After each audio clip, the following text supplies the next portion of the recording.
Every task deserves its own workspace. Let's build yours.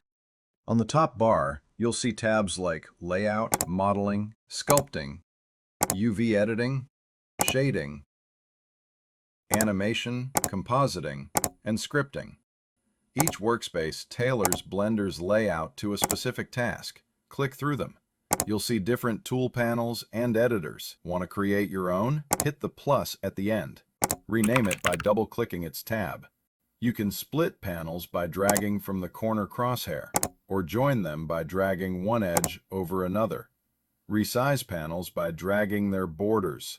To change what an editor shows, click the small drop-down in the top left. Switch 3D viewport to shader editor, image editor, or anything you want. Love your setup?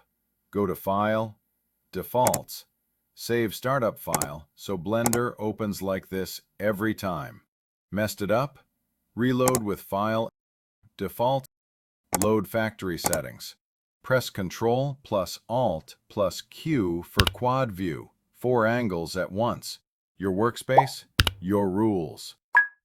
Next, unlocking the hidden power panels in Blender.